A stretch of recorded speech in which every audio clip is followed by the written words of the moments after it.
Joining us today, I'm pleased to be here with Mickey Amery, Alberta's Minister of Justice, to announce changes to the way our elections work in the province. I believe democracy thrives when people trust the process.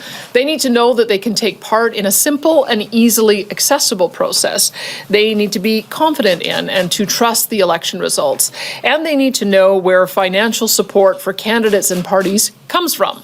So we are introducing Bill 54, which is the Election Statutes Amendment Act, to make elections at every level in Alberta more transparent and democratic. If passed, the use of electronic tabulators and other automated voting machines would be eliminated, requiring all ballots to be counted by hand to protect election integrity.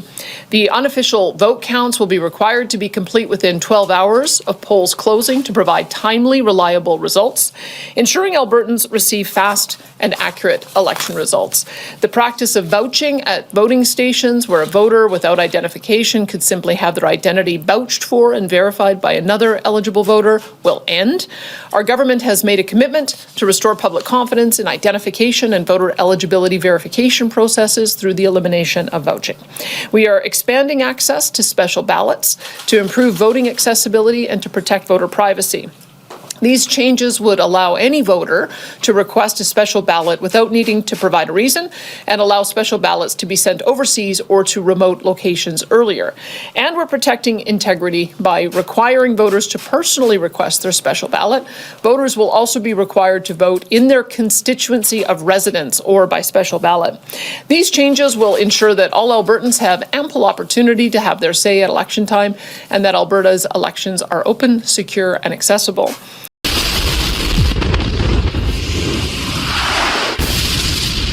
We are expanding opportunities for Albertans to be involved in direct democracy by making changes to the threshold needed for successful citizens' initiatives.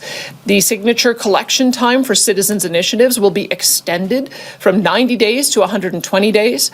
We are also improving the process by setting the threshold to be 10% of the number of eligible voters who participated in the last general election, as opposed to being either 10 or 20% of total registered voters. Additional amendments will update rules to make it easier for Albertans to hold their elected officials accountable through MLA recall.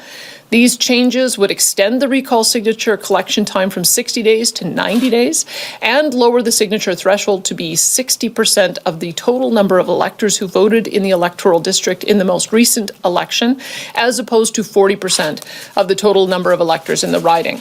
Recall legislation and citizens' initiatives give Albertans more ways to be directly involved in democracy and to have their say on issues that matter to them. There are many more changes in the proposed bill, and Minister Mickey Amery will provide more details about exactly what they cover. But our intent is clear. Democracy is the foundation of our freedoms and the source of legitimacy for governments at every level. It must be protected, strengthened, and defended, and that's exactly what we are doing. We want to make it simple as possible for every Albertan to express their political views and safeguard the system that enables them to do it. These changes build on the integrity, trust, and openness that have always been at the heart of democracy and keep Alberta strong and free. And with that, I would like to ask Minister Amery to take over.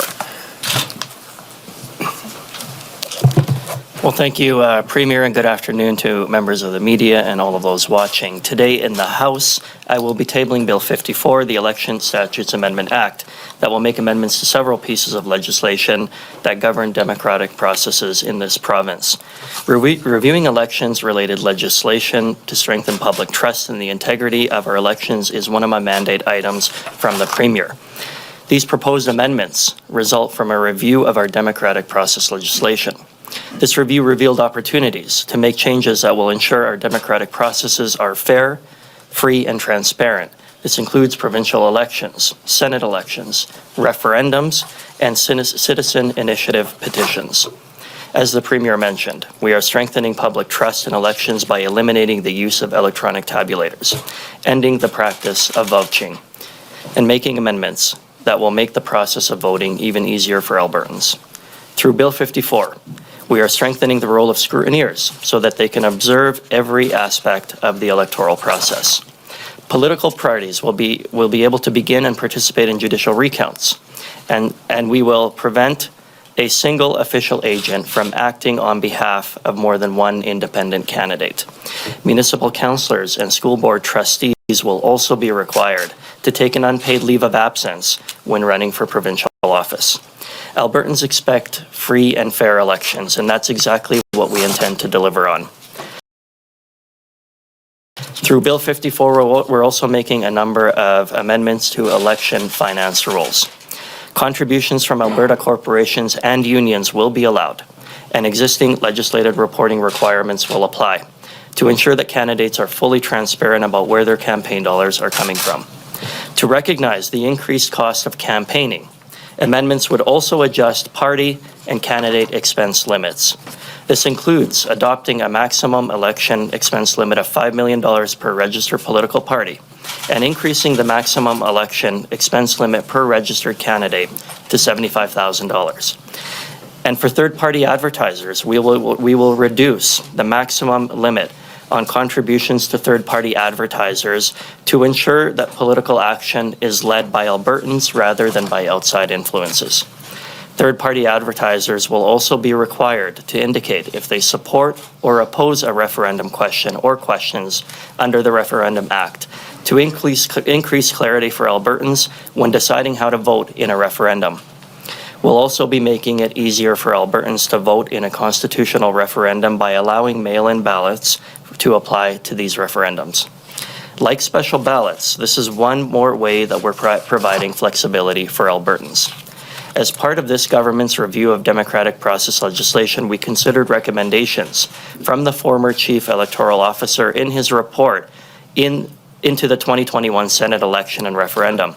In response to that report's recommendations, Bill 54 proposes changes that would improve voting in Senate elections and referendums. This includes improving access to voting in First Nations and Métis settlements during referendums and Senate elections. All Albertans who are eligible to vote should have consistent and equal access to voting, and now the Chief Electoral Officer would conduct votes held in conjunction with municipal elections. As I've already mentioned, the government is introducing Bill 54 in response to my mandate to review our legislation and recommend changes to strengthen public trust in our democratic processes. These proposed changes are intended to give Albertans confidence that our democratic processes are fair, consistent, and transparent for all. Introducing these proposed changes this spring will give Elections Alberta, political parties, prospective candidates, and other participants time to understand and implement any changes that they need, any changes that pass into law, before the next election. Albertans rightly expect their government to make sure that democratic processes are fair so that all Albertans can continue to participate and trust in our democratic processes. Thank you, and with that, we'll take questions. Thank you, Minister. Just a reminder for those in the room and on the phones that this press conference and information shared regarding the legislation are under embargo until the legislation is tabled later today. We'll start off with questions here in the room before going on to the phones. As about the election, are they embargoed? if it doesn't pertain to the legislation, then not under embargo. So yeah, we'll go with one question, one follow-up per usual, starting off here in the room and then onto the phones. If I could get a show of hands for those with questions in the room. We'll go to Manuel and then we'll go to James. Question for Premier Smith about last night's election result.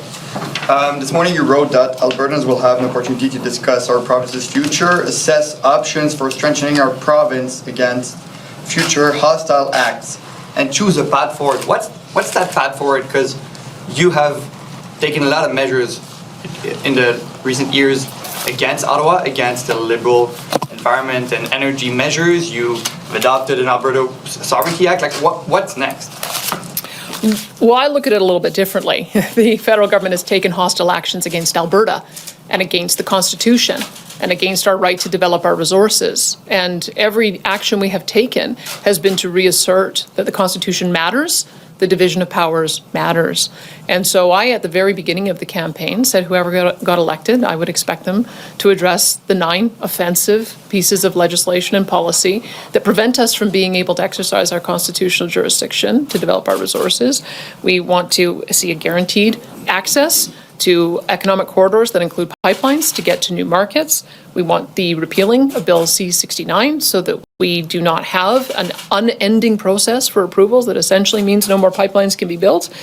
We need to lift the tanker ban off the BC coast.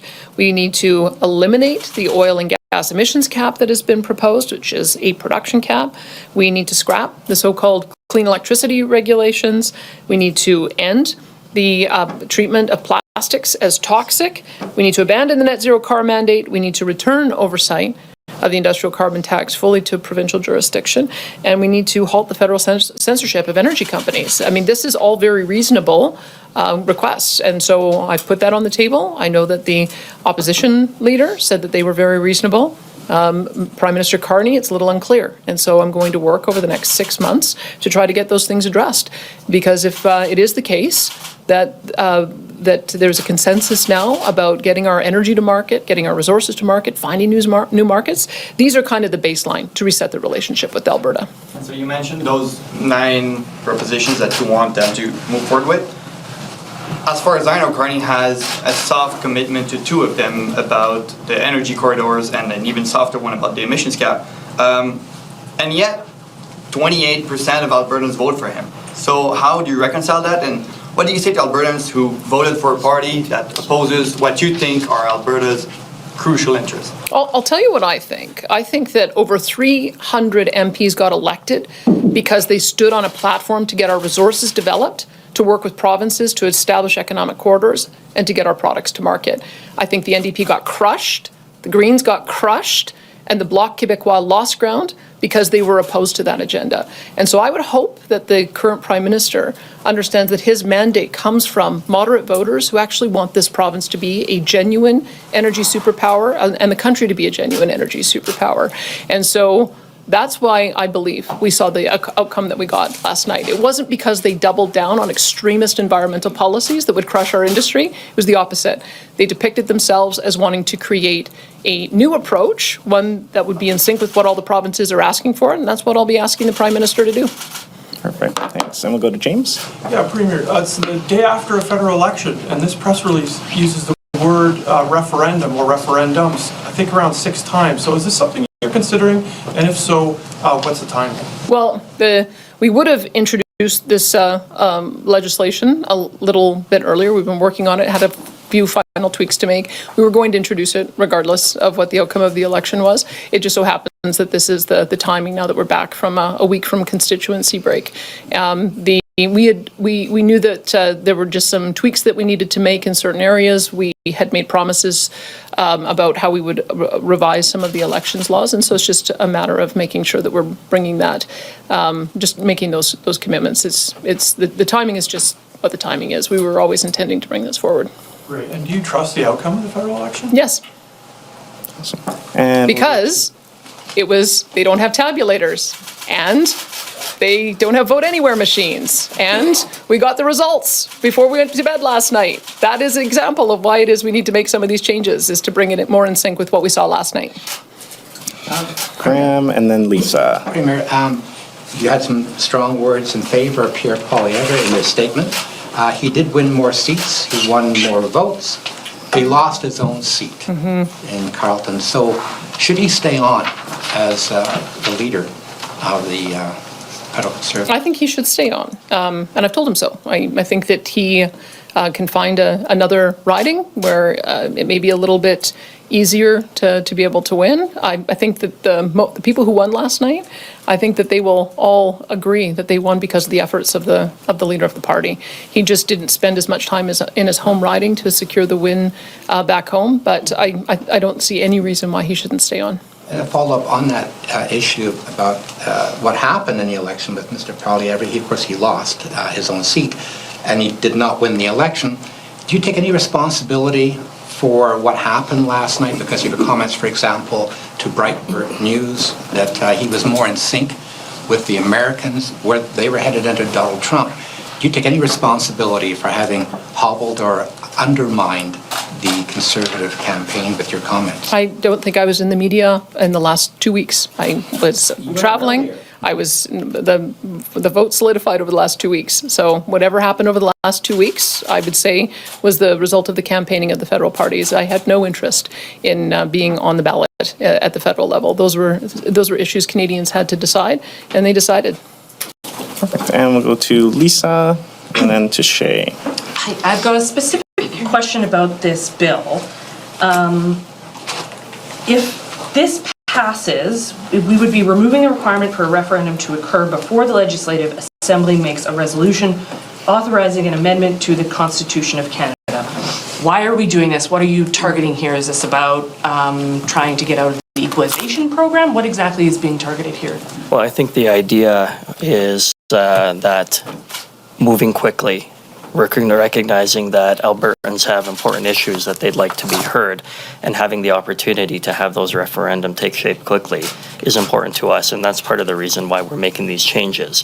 It's entirely appropriate to provide the sort of the rules, the rules around a citizen initiative, and where one is successful, to do everything that we can to make sure that the Albertans have an opportunity as quickly as possible to review the question and make a decision about that. But you're not explaining why you're doing that. What is it in the Constitution that you want to change, which you can't unilaterally change the Constitution anyway? So I'm confused about why this is here. What is it that you're trying to enable the government to be able to change in the Constitution? Well, can you give me just like one specific Your example? question was about whether or not the Legislative Assembly would or should be able to contemplate a decision on whether or not we move forward on a constitutional question. And the answer to that is that Albertans deserve to have a question put to them as quickly as possible, where they meet the rules under the Act, under the Citizen Initiative Act, as quickly as possible without interference from the Legislative Assembly. I hope that helps answer your question. But without a referendum. Well, no, with a referendum. With a referendum, we just eliminate. Removes the legislative step, the legislative. Let's, for instance, I've agreed with Quebec that we should be able to appoint judges at the provincial level. I think that might be, I don't know if that is a constitutional requirement. That might require a constitutional amendment. And so if it is the case that we have the premiers get together and identify a number of constitutional changes that we think would benefit us, being able to put those directly to the people would be the kind of thing to do, as opposed to waiting for the legislative session. Because as you know, we only sit 3 months in the spring and 1 month in the fall, and that just gives more flexibility to take an issue and put it directly to the people for affirmation. Gotcha. I'm going to go to Shay and then Catherine. I'll either come to the phones or to you guys. Yeah, just following up on some of my colleagues' questions. The word referendum mentioned several times throughout this legislation. Just wondering, into the Premier, those 9 demands that you outlined, I think within 6 months you said you wanted to see some action on them. What if you don't see that action? What then? And is the door open to a referendum on separation? Well, I live in hope. I mean, the very first conversation I had with Justin Trudeau when I got elected was to talk about how we could align around a reasonable timeline for an emissions reduction target that wouldn't devastate our industry. And my very first conversation with Prime Minister Carney was the same thing. And I'm going to have a renewed conversation with him about that. And so he's given the impression, certainly with the interactions he's had with me and the Council of the Federation, that he is open to establishing economic corridors that include pipelines. And I have to believe that if you're intending to create more markets, build more pipelines, you will need to have oil and gas to fill them. So you cannot have policy that suppresses the development of resources at the same time as you're trying to expand the development of resources. So we'll have a very interesting conversation over the next 6 months. I don't want to prejudge the outcome, but that's what we'll be advocating for. This morning's statement, I mean, you're talking about hope and optimism in your answer just now, but this morning there was words like hostile and protecting the province. I guess how optimistic are you about the relationship with the new Prime Minister? Are you feeling hopeful that this could be a new relationship between Alberta and Ottawa? Well, very much depends. I mean, we had a cabinet that he went into the election with that was exactly the same as the cabinet that subjected Alberta to 10 years of economic devastation. So whether or not he, as a leader, is going to be able to change course remains to be seen. He's given some undertakings, but he said different things in different forms to different people in different parts of the country. So I don't know the answer yet. I made it very clear what I think he needs to do to reset the relationship with Alberta. I think what we put on the table is very reasonable and very much in sync with the idea of being an energy superpower and finding new markets. And I guess the ball will be in his court to see how he responds to that. Thanks. And Catherine? Yeah, so the legislation very specifically mentions the Alberta Taxpayer Protection Act when we're talking about that exemption of the requirement of the legislature. What kind of questions are you anticipating? What is on the table that the Taxpayer Protection Act needs to be exempted from that process? The idea is that every single question will need to be put towards a referendum, and we're not going to make any sort of concessions in that area. Everything that needs to be put forward will have to be put forward as a referendum question within the parameters that the Act defines. And in another section of the Act, this is something that came up during the RCMP's investigation of the UCP in leadership races. These changes would permit people to buy party memberships for a spouse or other family. It does not require their consent, and there's no dispute mechanism. So let's say my husband wanted to buy an NDP membership so he could cast 2 ballots for Nenshi in the leadership review. I would have no way of saying unacceptable. So who was asking for this and why? Well, I think generally speaking, families typically have these conversations amongst each other, and they work together. They talk about where their political views are leaning towards. They look to talk and discuss important issues of the day together. We'd like to think that that happens in most families, if not all. And certainly having the ability to, for one individual to purchase a membership for a spouse or a child is not intended to indicate or to suggest that there would be some nefarious type of approach. What it was intended to do is allow for one individual in a family to be able to make a purchase, a bulk purchase, if you will, for direct family members when those family members are all in agreement. We don't presuppose that any family member will buy multiple memberships to cast multiple votes for any individual, and we certainly would not suggest that that is appropriate whatsoever.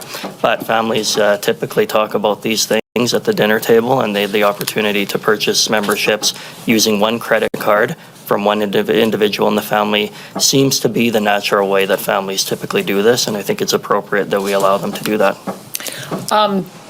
To be more direct, we're actually going to hold the NDP to the same strict standard that we have in the UCP. The UCP has always said you can only buy a membership for yourself or a close family member. You can't bulk buy memberships. And so this will ensure that all political parties have to follow that same strict rule in leadership contests. Thank you. And we're going to take a couple questions from the phones, and then we'll come back to the room if we have time. Operator, could you put through our first caller, please? Rahim Mohammed with Post Media. Hello, this question's for the Premier. Madam Premier, do you agree with some of your fellow Conservatives that Premier Doug Ford and Corey Teneycke are at least somewhat to blame for the Conservatives falling short in last night's election, given their multiple unsolicited interjections during the campaign? All I can tell you is I tried to keep myself out of the federal election. I know the media kept on trying to draw me in. I felt that this was an important contest for the leaders of the federal parties to fight out, and they did. I have a relationship with Ontario Premier Doug Ford that is very constructive at the Council of the Federation, and I'm hoping that that continues. Just a quick follow-up. Does a Liberal victory with the Liberal track record on resource issues and Alberta-Ottawa relations, does that increase the prospect of you calling an early election either sometime before the end of the calendar year or in 2026? Well, I still have a 2.5-year mandate. Minority governments don't tend to last very long. So it may well be that we're already into an election before I face re-election. So I don't really see any reason to go to an early election.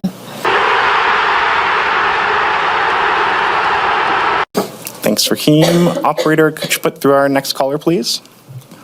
Rick Bell with Post Media. Good afternoon, Premier. A real simple question. I realize you're not advocating for Alberta separation, separatism, independence, or anything like that, but what is your reaction to the fact that the level of frustration among many Albertans has gotten so strong that some people are at least talking about, thinking about, pondering, debating an option such as leaving Canada. Well, what is your reaction to that?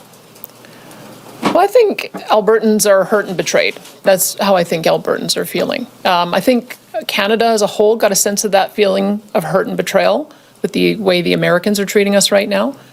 But we've been treated that way for the last 10 years. Treated like our interests don't matter, treated like our economic imperatives aren't important, treated like we should be just shut up and just be satisfied with whatever the central government decides to do, regardless of whether it's constitutional or not. I think that's what you were seeing in this last election. And I think Albertans want to share my view that we want to be able to have Alberta sovereignty within a united Canada. But we also would like to see Team Canada be on Team Alberta for once. And that's what, when I say I live in hope that that's going to happen, it hasn't happened for the last 10 years. And so that's part of the reason why I think Albertans are frustrated.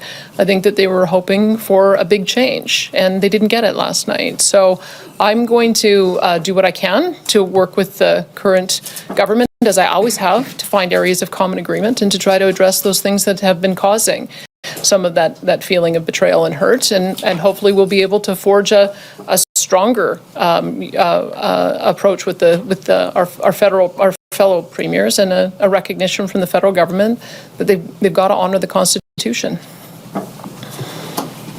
And my follow-up question is, there's already, I guess, an article popped up just as you were speaking about the Bloc Québécois offering to help Carney to stay in office, provided he does certain things, one of which would be, of course, not talking about pipelines going through Quebec, as an example. So my question is, how do you feel about the prospect that the Bloc Québécois could, on many issues, prop up the Carney government if it turns out that they are in fact a minority? Well, I guess the Prime Minister has a choice to make then, because that's not what he got elected on. He got elected on ensuring that we had economic corridors that would be able to get all of our products to market, including oil and gas. And so that's what I would expect to work with the Prime Minister on, and I would expect all the premiers to as well. Let's remember, the Bloc Québécois wants to break the country up. They want to destroy Canada. And so it doesn't surprise me that the opening position of the Bloc leader is to take a position that would be destructive to Canadian unity. So I don't think that Prime Minister Carney should play that game. I think that he should look at the mandate that he got as one to work with the premiers on the communique that we signed before going into the election. Thank you. And we have time for one, maybe two more questions. We'll go to Global and then, yeah. When it comes to the legislation and the discussion about referendums, I'm just wondering if you're hoping this does make it easier to put that question towards Albertans about the Sovereignty Act, seeing Alberta separate. Is that the goal here? When we were talking about looking at the thresholds for both recall and citizen initiative, one of the reasons why we were discussing about changing it is that you want a bar that's high, but you don't want a bar that's impossible to achieve. And we saw with some of the recall initiatives that took place at the municipal level, the bar was impossible to achieve. So we wanted to try to create something that was a little bit more reasonable. And the fact that we haven't seen any citizen-initiated referendum, that also suggested to us that people just thought it was pointless to try to go out and try to get that many signatures. And so we wanted to recalibrate to be able to allow for voters to express an interest. If you've got 10% of your voting public that is concerned about an issue, it's something we should know about. So I don't want to prejudge what kind of issues might come forward. If you look at California, they regularly have propositions. They have 10 or 15 propositions virtually every election campaign.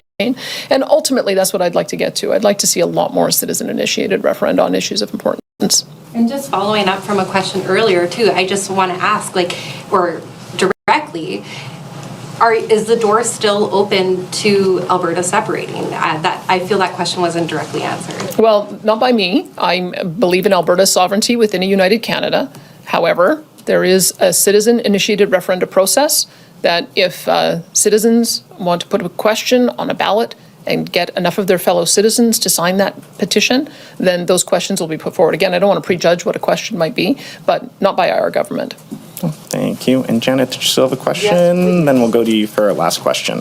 Okay, so, I mean, you said in March that Alberta would no longer tolerate, those words you used, the treatment from the federal Liberals. So I don't think I have a clear sense of what does not tolerating it look like now? Well, there's a couple of things it looks like. I mean, we have passed a couple of different motions under our Alberta sovereignty within a United Canada legislation. Very soon, if they do not repeal their net zero power regs, we're going to have to do a call for natural gas power plants to be built in this province so we don't end up in the dark. And so that would be one way that we are just going to say we're not listening to we don't recognize your authority to tell us that we cannot provide reliable power to our people. The other area, of course, was with our emissions legislation. We've made our oil and gas sites critical infrastructure that federal agents cannot go onto without permission. We have taken ownership of emissions data, so the emissions data will be reported to us. And if we have to take more measures to ensure that we retain ownership of our oil and gas so we can actually get it to market, we will. So those are the things that we intend to do. We're going to assert our right under the Constitution to develop our resources, develop our electricity grid for the benefit of Albertans. I gotta tell you, it was perfect. Perfect. Everything, down to the last minute details. So when it comes to the way you've been having diplomatic relations with the U.S., you know, some people might say it's been a unique approach compared to the federal government and the rest of Canada. So how does this election result change the kind of diplomatic approach you're going to be taking with the U.S.? We've been wanting to have a constructive relationship with the U.S. Keep in mind that virtually all of our oil and gas go to the United States because our neighbors wouldn't let us build pipelines east and west. Let's remember the reality of what we're facing in our country. But also let's demonstrate that with the construction of Trans Mountain and the Coastal GasLink, that has changed a lot for our province, which says to me we need a lot more of it. And so I would say we're going to be looking at the potential to build pipelines south, east, west, and north. And we will see if we're going to meet with a supportive partner at the federal level. The Prime Minister made a lot of supportive comments prior to the election, during the election, and now we'll see whether or not that is the case after the election. But we would, our preference would be for us to provide energy security to Canada first and make sure that we're building pipelines across the country so that Quebec and Ontario don't have to rely on all their energy coming up from America or coming from overseas. Our priority would be to also help our friends in Asia. We have a real advantage, having just come back from Japan and South Korea. We have a real advantage by having pipelines now open up to the West Coast. The Americans don't have that. Americans don't have the ability to serve the Pacific the way we do. If you have to get oil and gas from the Gulf Coast, it takes 55 days to get to Japan. It only takes 8 days to get from Canada. So why don't we take advantage of that opportunity, double down and do more of it? So those are the kind of things that I'll be looking at. And if there is an opportunity as well, once relationship with the United States normalizes with the renegotiated Canada-U.S. Free Trade Agreement, we would be open to having conversations with the United States about expanding more pipeline access down south as well. Thank you. And that's all the time we have for questions.